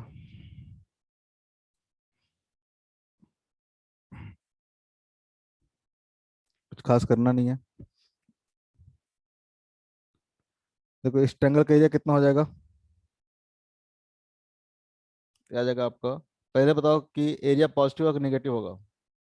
एक्सपेंशन हो रहा है तो पॉजिटिव होगा, तो प्लस क्या आ जाएगा। तो हाफ इंटू, पहले ट्रायंगल का एरिया ले लेते हैं। ट्रायंगल का बेस कितना है, तो टू भी नॉट है। इंटू हाइट कितना होगा, तो हाइट कितना होगा, पी नॉट होगा। प्लस इस वाले रेक्टेंगल का एरिया कितना हो जाएगा, तो टू वी नॉट इंटू कितना हो जाएगा, पी नॉट हो जाएगा। तो टू इधर आ गया और एक इधर आ गया, कितना हो गया, तीन हो गया ना। तो आ जाएगा आपको three V naught into P naught. बस ठीक है। ऐसे भी ट्रेपेजियम का एरिया आप डायरेक्टली निकाल सकते हो। ठीक है, जैसे कि आप देखोगे तो दो जो पैरेलल साइड है, कैसा ट्रेपेजियम बना है, यहाँ पे साइड में बना रहा हूँ। इधर देखो, इधर इरेज कर रहा हूँ। ऐसा आपका ट्रेपेजियम है, इसी का एरिया चाहिए ना। ए वाला तो कितना है, ए वाला पी नॉट है, और ये कितना है, टू पी नॉट है। और हाइट देखोगे तो हाइट क्या आ जाएगा, ये वाला आ जाएगा। ये कितना हो जाएगा, ए वी नॉट है, ये कितना है, थ्री वी नॉट है। तो ये जो लेंथ हो जाएगा कितना हो जाएगा, टू वी नॉट हो जाएगा कि नहीं हो जाएगा, हो जाएगा। इसका एरिया डायरेक्टली निकाल सकते हैं हम लोग, sum of the parallel side. Parallel side कौन सा है, तो P naught plus two P naught, तो होता है half into sum of the parallel side, यानी P naught plus two P naught multiply by height. Height कितना होगा, टू वी नॉट होगा। टू से टू क्या जाएगा, कैंसिल हो जाएगा, तो डायरेक्टली क्या जाएगा, three into P naught into V naught. ध्यान रखोगे इस सब चीजों का। इसका एरिया की बात करें तो इसका भी एरिया कितना आएगा? -3 V0 P0। Very good. बस यहाँ पे साइन कितना हो जाएगा? निगेटिव हो जाएगा। P naught V naught same ही है ना, जैसा पहले था वैसा ही ऐसा है। ए वाला एरिया कितना हो जाएगा? तो निगेटिव हो जाएगा। इसका बताओ, इसका क्या 2 होगा? P0 P0। तो अभी बताया था कि साइक्लिक प्रोसेस होगा तो एरिया क्या देगा? इस साइकिल का एरिया देगा। इस साइकिल का एरिया कितना होगा? तो वर्क डन इक्वल टू, इस वाले की बात कर रहा हूँ, इस साइकिल थर्ड वाले का, इस साइकिल का एरिया कितना होगा? ए लेंथ हो गया आपका पी नॉट, और ये कितना हो गया? 2 V0। कितना हो जाएगा? 2 V0 इंटू पी नॉट। और आपको पता है कैसा प्रोसेस है? क्लॉकवाइज। तो पॉजिटिव होगा। तो क्या होगा? ये पॉजिटिव होगा। यहाँ पे बात करेंगे तो यहाँ पे बकडन कितना हो जाएगा? -2 V0 P0। तो -2 V0 इंटू पी नॉट। हमेशा इस तीन चीज को याद रखोगे। अगर प्रोसेस साइक्लिक होगा तो उसका एरिया देगा आपको क्या? Work done. ठीक है। और साथ साथ ध्यान रखोगे, अगर प्रोसेस क्या है, साइक क्लॉकवाइज है तो पॉजिटिव, एंटी क्लॉकवाइज है तो नेगेटिव। अगर भूल जाते हो तो भी आप ध्यान रखना है कैसे पॉजिटिव कैसे नेगेटिव हम लोग कंसीडर किए थे। तो अगर यहाँ से यहाँ तक जाएंगे, तो यहाँ से यहाँ तक प्रोसेस कैसा होगा बताओ? प्रेशर क्या है? कांस्टेंट। तो कैसा प्रेशर, कैसा होगा प्रोसेस? सर पॉइंटर नहीं दिख रहा है। अब दिख रहा है क्या? हाँ अब दिख रहा है। कभी कोई फंस जाता है। यहाँ से यहाँ तक देखोगे तो प्रोसेस क्या होगा? यहाँ से यहाँ तक प्रोसेस कैसा होगा? प्रेशर क्या है? कांस्टेंट ना, तो ऐसे बारीक। और इसका एरिया क्या होगा? इसका एरिया ए वाला आएगा। आपको पता है कि वॉल्यूम एक्सपेंड कर रहा है तो एरिया क्या होगा? पॉजिटिव। और इस दोनों की बात करेंगे, अगर ये दोनों, इस केस में क्या है? अगर हम आइसोकोरिक। नाम देते हैं ए बी सी डी, तो ए से बी तक क्या होगा? एरिया क्या आएगा? तो इसके नीचे का जो एरिया आएगा, और एक्सपेंड कर रहा तो क्या होगा? इसका एरिया क्या आएगा? पॉजिटिव आएगा। और बी से सी से डी देखोगे, सी से डी तो क्या है? आइसोकोरिक, क्योंकि वॉल्यूम कांस्टेंट है ना इस प्रोसेस में। Volume yes sir. कांस्टेंट है तो बगडन कितना होगा? 0। सी से डी बगडन 0। डी से ए देखेंगे तो बगडन क्या आएगा? इसका नीचे वाला एरिया आएगा। नेगेटिव। और क्या आएगा? कंप्रेस हो रहा था, नेगेटिव। और ए से बी देखोगे तो अगेन कैसा प्रोसेस है? आइसोकोरिक प्रोसेस है। अगेन बगडन कितना आएगा? 0 आएगा। तो टोटल बगडन की बात करेंगे तो W1 W2 W3 W4, चारों केस में बगडन। तो बेसिकली W2 और W4 तो क्या है? 0 है। तो W1 और W3 होगा। और यहाँ से यहाँ तक बगडन क्या होगा? पॉजिटिव। और यहाँ से यहाँ तक बगडन क्या होगा? नेगेटिव। दोनों को ऐड करोगे तो क्या जाएगा? ओवरऑल क्या जाएगा? पॉजिटिव आ जाएगा, क्योंकि पॉजिटिव वाला एरिया क्या है? ज़्यादा है। तो अगर भूल भी जाते हो कि साइकिल में पॉजिटिव होगा कि नेगेटिव होगा, तो आप इस तरह से थोड़ा सा 10 सेकंड का टाइम दोगे तो अपने आप पता चल जाएगा कि साइक्लिक प्रोसेस में एरिया क्या होगा? पॉजिटिव होगा। सॉरी, जब क्लॉकवाइज होगा तो एरिया क्या होगा? पॉजिटिव होगा। तो एंटी क्लॉकवाइज होगा तो एरिया क्या होगा? नेगेटिव होगा। तो सर ठीक है। सिर्फ B to C और A to D का वर्क डन है 2 V0 P0। हाँ हाँ, तो किसका सर कैसा बोल मतलब रहे हो? अगर B to C और A to D, मतलब D हाँ to A, हाँ। तो सर अगर बोले कि सिर्फ B to C का वर्क डन कितना होगा तो V0 P0 होगा। अगर बी टू सी पूछे तो आपसे बगड़ा तो बोलेगा क्या? ये पूरा एरिया, यानी 2 V0 इंटू पी नॉट। ठीक है, 2 V0 इंटू पी नॉट। नहीं, क्या बोल दिया मैंने? क्या पूछ सर रहे वो हो? तो पूरा है। नहीं नहीं, हाँ, क्या पूछ रहे हो? बगड़ा फ्रॉम बी टू सी, तो बी टू सी क्या होगा? ये पूरा एरिया आएगा, ये पूरा नीचे तक। ये पूरे नीचे तक एरिया कितना आ जाएगा? तो आ जाएगा आपका 2 V0 मल्टीप्लाई बाई कितना? Two 2 B P0। P naught. हो जाएगा 4 V0 P0। Yes sir. अगर आपसे पूछे कि work done from B to, sorry, C to D पूछे, तो सी से 0 होगा। डी पूछे, तो क्या आ जाएगा? 0 हो जाएगा। अगर आपको पूछे work done D to A, तो D to A work done क्या हो जाएगा? तो आ जाएगा 2 V0 minus into of, P0। बस नीचे वाला का एरिया, ये जो पार्ट है इसका एरिया गंदा हो गया है, तो हो जाएगा 2 V0 into P not. P0। और नीचे वाला का एरिया अगर पूछे आपसे work done 0। From A to B, तो क्या हो जाएगा? 0 हो जाएगा। बात समझ में आ रहा है? Yes sir.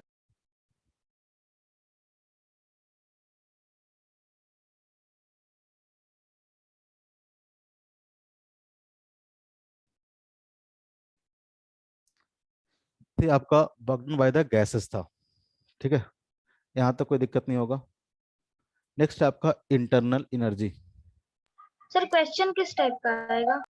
अभी रुको, क्वेश्चन अभी आएगा तो होमवर्क देंगे ना अभी तुमको।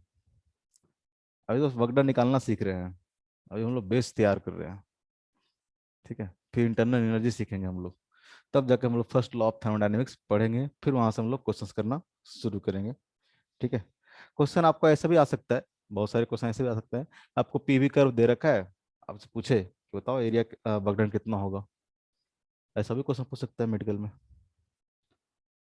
ठीक है, अब ये इंटरनल एनर्जी पढ़ लेते हैं, उसके बाद सिंपल सा एक लॉ है, फर्स्ट लॉ थर्मोडायनेमिक्स, उसके बाद देखेंगे कैसे कैसे क्वेश्चंस आते हैं। ठीक है, यानी आज का लेक्चर और फिर अगले वीक में जो होगा उस लेक्चर में हम लोग देखेंगे कैसे क्वेश्चन पूछे जाते हैं इस चैप्टर में। पहले थोड़ा बेस तैयार कर लो। यहाँ तक ठीक है?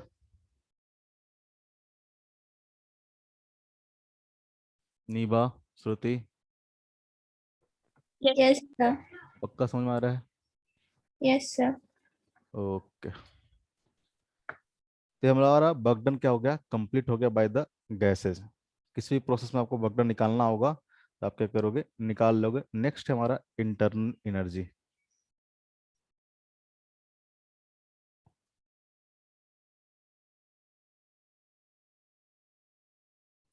ठीक है, कई बार सुने हो इंटरनल एनर्जी, क्या होता है इंटरनल एनर्जी?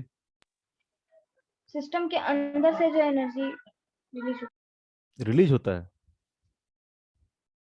क्या होता है, नाम बहुत बार सुने इंटरनल एनर्जी।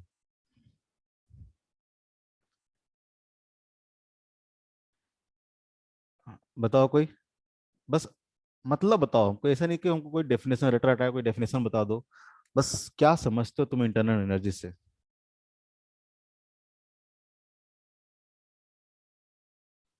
क्या समझते हो किसी सिस्टम का जो इंटरनल, नाम तो सुने होगा ना, केमिस्ट्री में बहुत यूज हुआ होगा। Yes sir. क्या सर समझी थी किसी वहां पे? सिस्टम के अंदर जो मॉलिक्यूल्स है उसका जो एनर्जी होता है, हाँ, तो किस उसकी तरह के रैंडम मॉलिक्यूल्स के मूवमेंट पास से जो कौन सा एनर्जी एनर्जी जनरेट होता होती है? मॉलिक्यूल्स के पास कौन सा एनर्जी होता है? है काइनेटिक एनर्जी, अगर एंड मोशन में। Heat energy. हाँ। Potential energy. हीट एनर्जी हम बताए थे, हीट कोई एनर्जी स्टोर नहीं होता किसी मॉलिक्यूल्स में। मोशन की वजह से हीट जनरेट होती फिर से वही याद करो, हीट क्या बताए थे, अगर एक बॉडी से एनर्जी ट्रांसफर हो रहा है दूसरे बॉडी में ड्यू टू टेम्परेचर डिफरेंस, उस एनर्जी को क्या बोलते हैं हम लोग, हीट एनर्जी। अब मान लो कि उसमें बॉडी में चला गया तो उसमें हीट एनर्जी के फॉर्म में कुछ चीज नहीं होता, ट्रांसफरेबल एनर्जी होता है। याद है कुछ? ध्यान हो तो है। Yes sir. याद आया कुछ? Yes, sir. तो भूल जाता हो, इतना बढ़िया से बताते हैं। ठीक है, तो हीट एनर्जी किसी बॉडी में कोई हीट एनर्जी जाके थोड़ा ना स्टोर हो जाता है। यहाँ उसमें जो एनर्जी स्टोर होगा, वहां भी बताए थे कि एनर्जी जो स्टोर होगा वो इसके इंटरनल एनर्जी के फॉर्म में स्टोर हो जाएगा। इंटरनल एनर्जी क्या है बेसिकली, तो kinetic energy plus potential energy of the molecules. और पोटेंशियल काइनेटिक एनर्जी क्यों आता है, तो काइनेटिक एनर्जी आता है ड्यू टू द वाइब्रेशन। ठीक है, और पोटेंशियल एनर्जी क्यों आता है, तो पोटेंशियल एनर्जी आता है ड्यू टू द इंट्रैक्शन।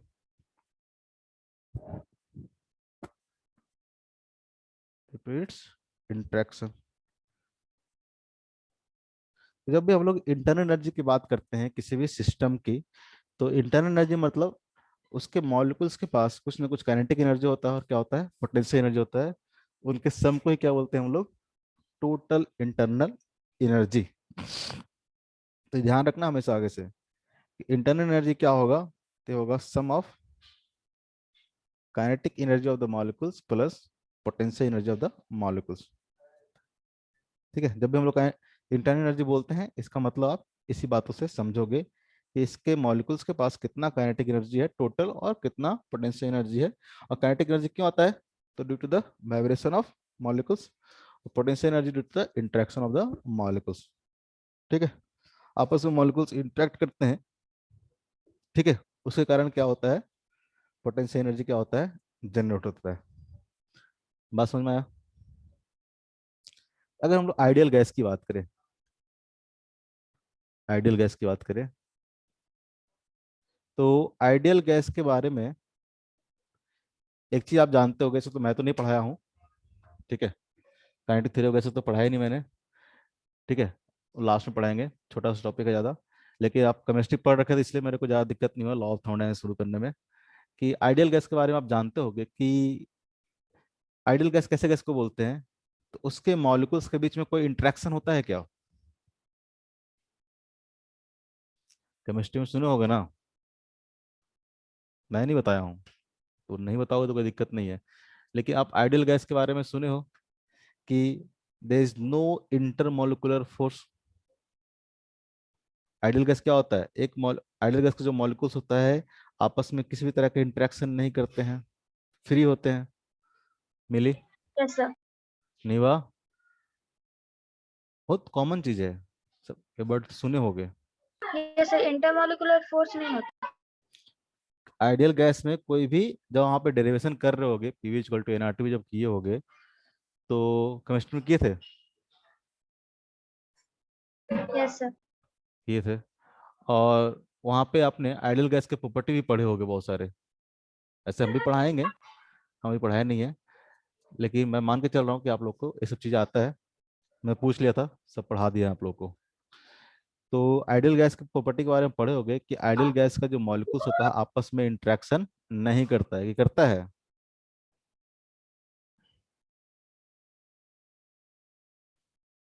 बोलो। निभा? पढ़ी थी जी, छोड़ दी वो क्लास, उधर भी छोड़ दी थी ना क्लास।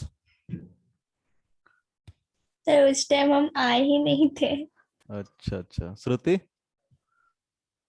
Yes sir. क्या होता है आइडियल, कौन कौन सा प्रॉपर्टी होता है, चलो बताओ तो यार, दो तीन प्रॉपर्टी बताओ आइडियल गैस का। सर वॉल्यूम नहीं होता आइडियल गैस। हाँ, वॉल्यूम नहीं होता आइडियल गैस का, तो कोई फिक्स्ड वॉल्यूम नहीं होता है, कि वॉल्यूम ही नहीं होता आइडियल गैस का। तो जब वॉल्यूम ही नहीं होता आइडियल गैस का, तो पीवी इक्वल टू जब एनआरटी लिखते हैं, ये भी कहाँ से जाता है? ये तो आइडियल गैस इक्वेशन ही है। सर मतलब होता है लेकिन होता है लेकिन नहीं होता नेग्लिजिबल है। होता है, नेग्लिजिबल होता नेग्लिजिबल होता है, तो फिर इक्वेशन में क्या लिखेंगे हम लोग, पीवी इक्वल टू एनआरटी में? ये तो आइडियल गैस इक्वेशन है, आइडियल गैस का ही इक्वेशन आता है ना ये। है। यस। तो इसमें भी कई बार वॉल्यूम आप लिखते हो, वॉल्यूम कभी क्वेश्चन नहीं सॉल्व किए, कहीं वॉल्यूम नहीं दिखा आइडियल गैस का।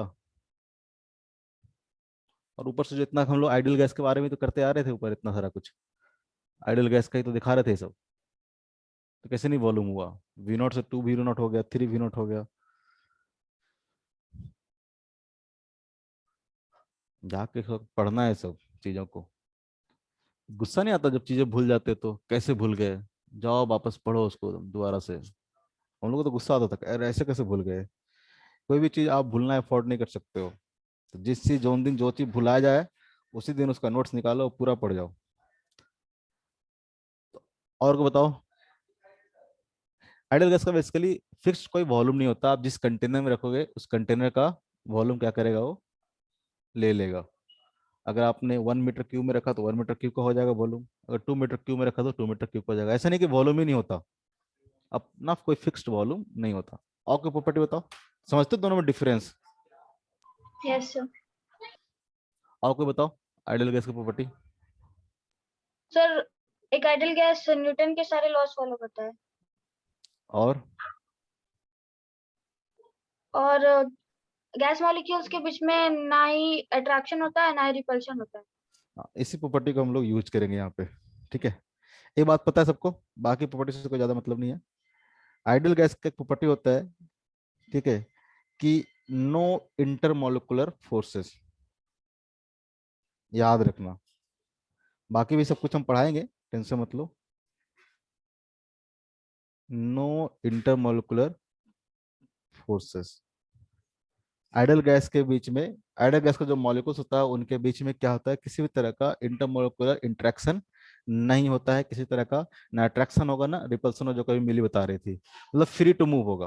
कोई भी आइडियल गैस अगर ले लेते हो किसी कंटेनर में, अगर आइडियल गैस है, इसके मॉलिक्यूल्स क्या होंगे, एकदम बिल्कुल एक दूसरे से इंडिपेंडेंट होंगे, ए मॉलिक्यूल्स है, तो ए मॉलिक्यूल्स है कि नहीं है उससे कोई फर्क नहीं पड़ेगा, इसको जैसे मूव करना हो वैसे अपना क्या करेगा, ये मूव करते रहेगा, किसी तरह का कोई इंट्रैक्शन नहीं होगा। तो नो इंट्रैक्शन कहने का मतलब क्या होगा? क्या potential energy is equal to zero लिख सकते हैं हम लोग? ये बताओ। यस। अभी बताए थे कि काइनेटिक एनर्जी, जब ये पढ़ा रहे थे, काइनेटिक एनर्जी किसके कारण आता है? तो वाइब्रेशन के कारण आता है, मॉलिक्यूल्स के एनर्जी, सॉरी, मोशन के कारण आता है, पार्टिकल का मूव कर रहा है तो उसके कारण क्या आएगा, काइनेटिक एनर्जी आएगा। और पोटेंशियल एनर्जी क्यों आता है? तो पोटेंशियल एनर्जी आता है due to the interaction of the molecules. अगर कोई इंट्रैक्शन ही मॉलिक्यूल्स में नहीं है तो पोटेंशियल एनर्जी क्या होगा, जीरो होगा ना। पोटेंशियल एनर्जी क्या होगा, जीरो होगा। बात समझ में आ रहा है? Yes sir. तो potential energy of the ideal gas क्या मानेंगे हम लोग, जीरो मानेंगे। तो आइडियल गैस के केस में क्या हो जाएगा, जो टोटल इंटरनल एनर्जी होगा, ठीक है, किसके लिए, आइडियल गैस के लिए, total internal energy, total internal energy, total internal energy कितना हो जाएगा, तो हो जाएगा kinetic energy of the gas, kinetic energy of the gas. और आपने एक चीज पढ़ा होगा, जब काइनेटिक थ्योरी ऑफ गैसेस पढ़ रहे होगे, तो कुछ कुछ चीजें जो याद करके रखना, अगर नहीं पढ़े हो तब भी याद करके रखना। ये kinetic energy of the gas जो होता है वो क्या होता है, तो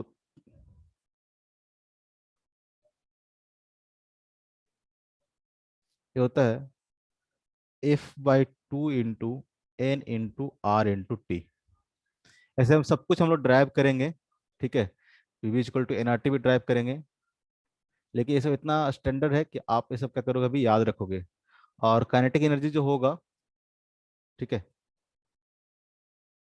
आइडियल गैस के केस में, ठीक है, वो आपने कहीं यूज किया होगा, कभी यूज किया है क्या, F/2 into N into R into T, जो कि इसको पोटेंशियल एनर्जी, वो सॉरी, ये क्या हो गया, इसको हम लोग टोटल इंटरनल एनर्जी बोल सकते हैं, F/2 into N into R into T. जहाँ पे एफ क्या है, एफ है डिग्री ऑफ फ्रीडम, नाम सुने हो, यस सर। ठीक है, एफ क्या है, एफ है degree of freedom, degree of freedom, ठीक है। तो अगर ये हर गैस के लिए क्या होता है, मोनोटॉमिक के लिए अलग होता है, डायटोमिक गैस के लिए अलग होता है, अलग अलग गैस के लिए डिग्री ऑफ फ्रीडम क्या होगा, अलग अलग होगा, ठीक है। फॉर एग्जांपल अगर मोनोटॉमिक गैस की बात करते हैं तो डिग्री ऑफ फ्रीडम कितना होता है,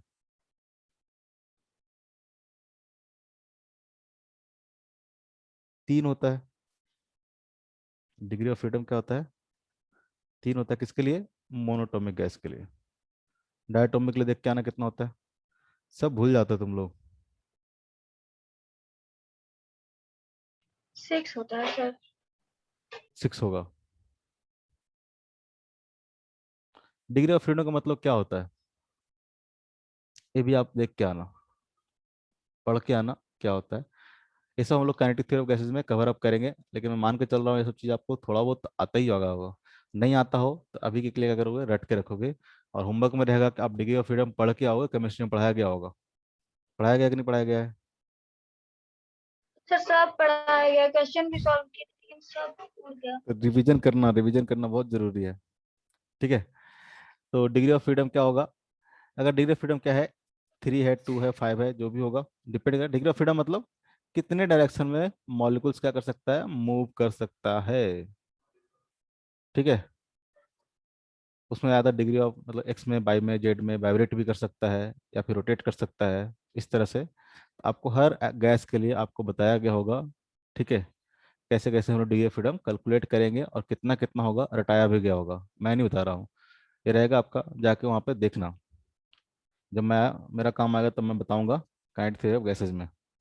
अभी के लिए आप याद रखोगे कि एक आइडियल गैस के केस में जो काइनेटिक एनर्जी या फिर इंटरनल एनर्जी होता है वो क्या होता है, F/2 nRT होता है। 2-3 चीज आपको याद करने के लिए बोलूंगा मैं, वो आप क्या करोगे यहाँ पे बस याद करके रखोगे, ठीक है, कैसा होता ही होता है, एकदम रट्टा मार के रखना है।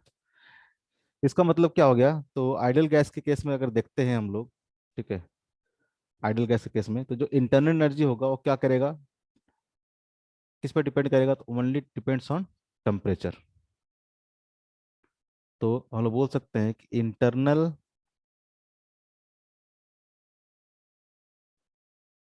Energy of an ideal gas depends only on, depends only on temperature, ठीक है, क्योंकि क्या आ रहा है, F/2 into N into R into T, तो सिर्फ डिपेंड किस पे कर रहा है, टेम्परेचर पे। इसका डेरिवेशन हम लोग बाद में करेंगे, ठीक है, F/2 into N into R into T.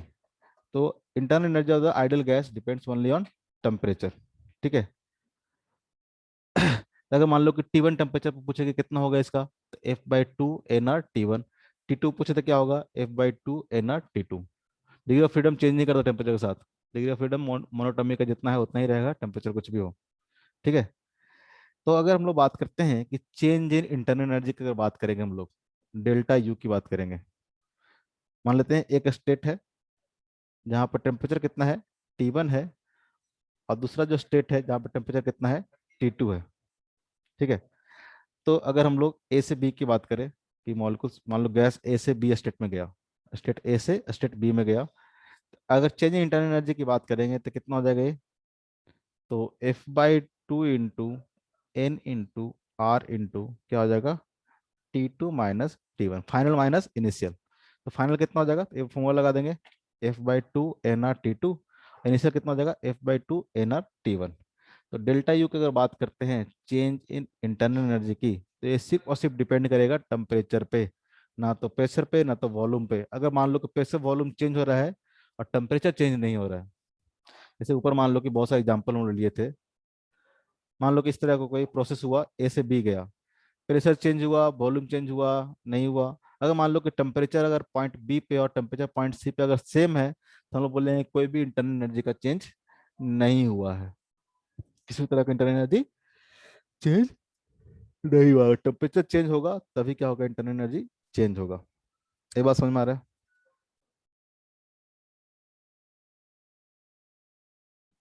ये बात समझ में आ रहा है, हेलो, यस सर। मिलिए, yes sir. Yes sir.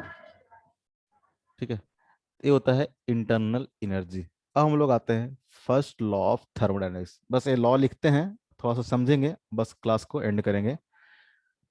First law of thermodynamics, इतना तामझाम हम लोग इसी के लिए कर रहे थे।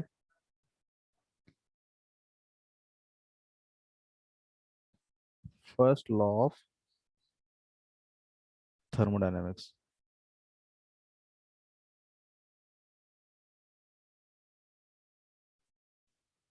क्या है, first law of thermodynamics, first law of thermodynamics बोलता है heat supply to the system, ठीक है, heat supply to the system, ध्यान रखना, हीट सप्लाई की बात कर रहे हैं, यानी सिस्टम को हीट हम लोग दे रहे हैं, वो क्या है, डेल्टा क्यू है। तो heat supply to the system is equal to होता है डेल यू, यानी change in internal energy of the system plus work done by the gas, work done by the gas. ये है आपका फर्स्ट लॉ ऑफ थर्मोडायनेमिक्स, ध्यान से देखना चीजों को, क्या है फर्स्ट लॉ। तो डेल्टा क्यू क्या है, तो डेल्टा क्यू है heat supply to the system, heat supplied to the system, ठीक है। अगर मतलब कोई अगर सिस्टम है, आप उसको मान लो कि 10 जूल हीट क्या कर रहे हो, सप्लाई कर रहे हो, तो क्या हो जाएगा, डेल्टा क्यू हो जाएगा। और इस केस में हम लोग डेल्टा क्यू क्या लिखेंगे, पॉजिटिव लिखेंगे, साइन का बहुत साइन इंपॉर्टेंट है, ठीक है। अगर हीट आप सप्लाई कर रहे हो, सिस्टम को हीट अगर दे रहे हो, तो उस केस में जो डेल्टा क्यू होगा क्या होगा, पॉजिटिव होगा, ठीक है। अगर इफ अगर हीट क्या हो, सिस्टम से रिलीज हो, उस केस में डेल्टा क्यू क्या हो जाएगा, क्या लिखेंगे? अगर मान लो कोई सिस्टम है जिससे आपने 10 जूल हीट क्या किया है, निकाल लिया। जैसे कि आपने कैलोरीमेट्री जब पढ़ा होगा, तो कोई मान लो कि आइस है, आइस एक सिस्टम है, या फिर मान लो कि 100 डिग्री सेल्सियस पे कोई वाटर है, एक सिस्टम है, और वहां से क्या किया आपने, हीट निकाल लिया। तो उस केस में अगर मान लो कि 90 डिग्री पे आ गया, 80 डिग्री पे आ गया, 80 डिग्री पे 90 डिग्री पे कब आएगा, जब वो रिलीज करेगा, हीट को क्या करेगा, रिलीज करेगा। तो जब हीट रिलीज करेगा तो ये डेल्टा क्यू क्या बोलेंगे हम लोग, निगेटिव बोलेंगे। मान लो कि कोई गैस हो और उस गैस से अगर हीट क्या हो रहा है, रिलीज हो रहा है, तो उस केस में डेल्टा की क्या बोलेंगे हम लोग, निगेटिव बोलेंगे। पॉजिटिव कब बोलेंगे, जब हीट क्या हो, सप्लाइड टू द सिस्टम हो। ठीक है, डेल्टा की क्या होगा, पॉजिटिव होगा अगर हीट क्या हो, सप्लाइड हो। ठीक है, अगर हीट क्या हो, रिजेक्ट हो या फिर रिलीज हो, तो उस केस में क्या लिखेंगे, निगेटिव लिखेंगे।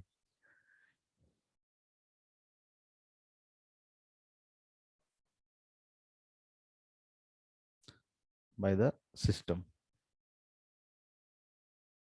उस केस में क्या हो जाएगा निगेटिव। बात समझ में आ रहा है? अगर आपने 10 जूल हीट अपने सिस्टम को सप्लाई किया है तो पॉजिटिव लिखेंगे, अगर रिलीज किया है, रिजेक्ट किया है, तो क्या हो जाएगा, निगेटिव हो जाएगा।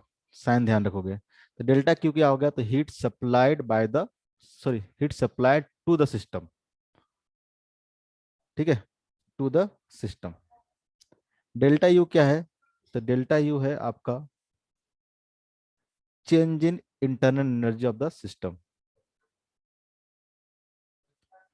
Change in internal energy of the system, of the system.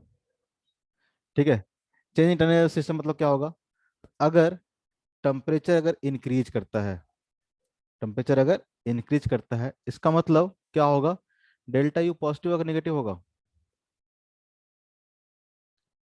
Internal energy of the system की बात करें, बताओ नीवा।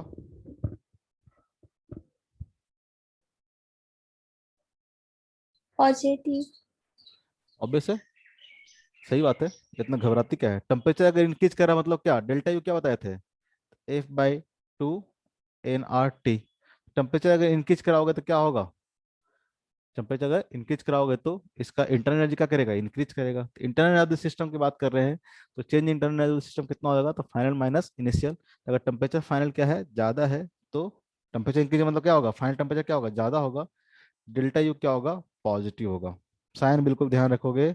टेम्परेचर अगर सिस्टम का डिक्रीज करता है, मतलब फाइनल, फाइनल क्या होगा, इंटरनल एनर्जी क्या होगा, कम होगा इनिशियल से। तो इस केस में डेल्टा यू क्या हो जाएगा, निगेटिव हो जाएगा। ठीक है, डेल्टा यू क्या होगा, नेगेटिव होगा। बात समझ में आ रहा है? यहाँ पे डेल्टा जो डब्ल्यू लिख रहे हैं हम लोग, डेल्टा डब्ल्यू क्या है, तो है work done by the gas, work done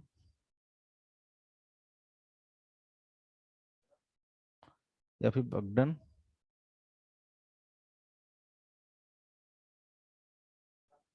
ये लिखेंगे हम लोग work done by the gas की जगह पे हम लोग सिस्टम लिख लेते हैं, work done by the system, या फिर गैस लिख लो, जो भी बात करना है।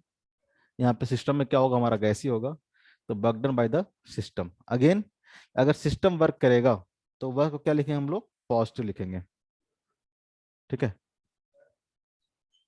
अगर वर्क डन बाय सिस्टम होगा,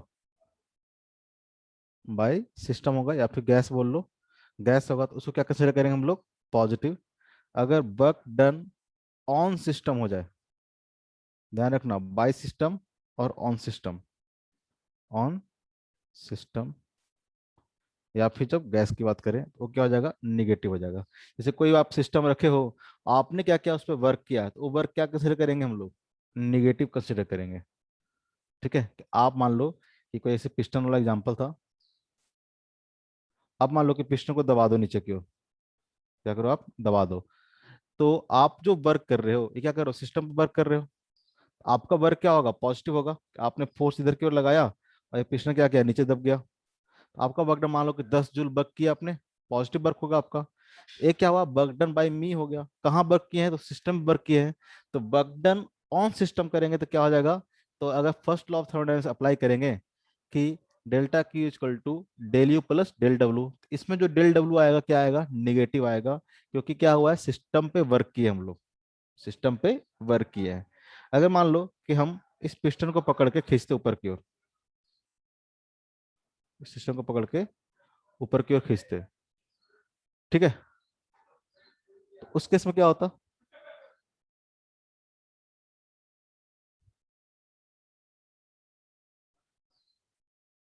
तो हम क्या कर रहे हैं, हम क्या कर रहे हैं, सिस्टम पे अगर वर्क करेंगे, ध्यान रखना इस चीज को, टाइम हो गया है, कि सिस्टम पे अगर हम वर्क करते हैं, ठीक है, तो work done on the system, अगर सिस्टम में वर्क करोगे तो सिस्टम का वर्क क्या लेंगे हम लोग, नेगेटिव लेंगे, अगर सिस्टम खुद वर्क करता है तो उस सिस्टम का वर्क क्या लेंगे हम लोग, पॉजिटिव पॉजिटिव। लेंगे।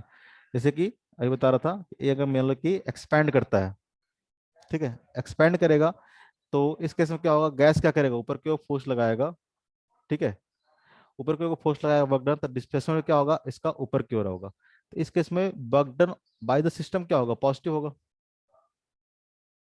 एक्सपेंड कर रहा है, तो ये बगडम बाय द यस। सिस्टम क्या होगा, पॉजिटिव होगा, तो हम क्या लिखेंगे, पॉजिटिव लिखेंगे। लेकिन इस केस में अगर बगडम बाय द सिस्टम लिखेंगे, बगडम सिस्टम क्या होगा, नेगेटिव होगा, अगर ये कंप्रेस होता है तो इस केस में बगडम क्या होगा, नेगेटिव होगा। तो अगर 10 जूल का आप वर्क कर रहे हो सिस्टम पे, तो उस केस में क्या होगा, ये हम लोग लिखेंगे -10 जूल, क्योंकि ये सिस्टम पे, ये सिस्टम वर्क नहीं कर रहा, इसके लिए क्या हो रहा है, सिस्टम पे वर्क कर रहे हैं, अगर इसको कंप्रेस कर रहे हैं तो कंप्रेस करने के लिए क्या हुआ होगा, सिस्टम पे वर्क करना पड़ा होगा ना, कंप्रेस करने के लिए सिस्टम थोड़ा वर्क करेगा, ठीक है, सिस्टम पे वर्क करना पड़ा होगा, तो मतलब ये क्या होगा, अगर आप कंप्रेस कर रहे हो तो work done on the system है, हमने एक्स्ट्रा फोर्स लगाया, क्या क्या होगा, वर्क किया होगा, एक्सटर्नल एजेंट को किया होगा, ठीक है, अपने आप गैस थोड़ा इस तरह से होगा। अगर कोई पिस्टन है तो अगर पिस्टन यहाँ से मूव करते करते यहाँ तक आ रहा है, यहाँ पे देखना, अगर पिस्टन मूव करते करते अगर कंप्रेस हो रहा है गैस, तो गैस कंप्रेस कब होगा, जब आपने उस पर वर्क किया होगा, तो वो वर्क क्या लेंगे हम लोग, निगेटिव लेंगे। अगर ये सिस्टम क्या होता है, एक्सपैंड कर जाता, ये पिस्टन क्या होता, इस कंडीशन से लेके मान लो कि यहाँ पे आ जाता, एक्सपैंड कर जाता, तो इस केस में क्या होगा, इस केस में कौन वर्क कर रहा है, इस केस में गैस क्या कर रहा है, वर्क कर रहा है, तो ये वर्क क्या होगा, तो ये वर्क होगा पॉजिटिव। तो बाय द सिस्टम अगर वर्क होगा तो क्या लिखेंगे हम लोग, पॉजिटिव, अगर ऑन द सिस्टम होगा तो क्या लिखेंगे हम लोग, नेगेटिव। ये बात समझ में आ रहा है।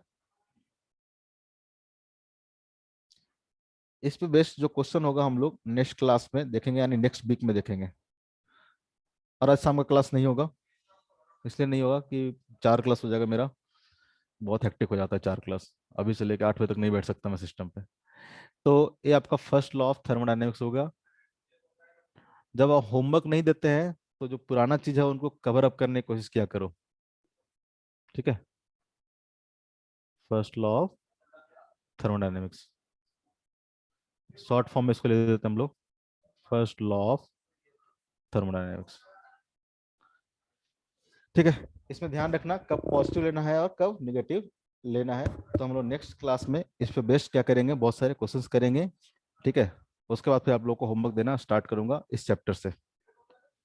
और थोड़ा सा आप लोग क्या करोगे, ये सब चीजें आप केमिस्ट्री में जो पढ़े होगे, काइनेटिक थ्योरी ऑफ गैसेस, थोड़ा सा पढ़ के आना, ज्यादा नहीं, क्या पढ़ के आना है कि डिग्री ऑफ फ्रीडम क्या होता है, और वहां पे इंटरनल एनर्जी हम लोग कैसे कैलकुलेट कर रहे थे, ठीक है।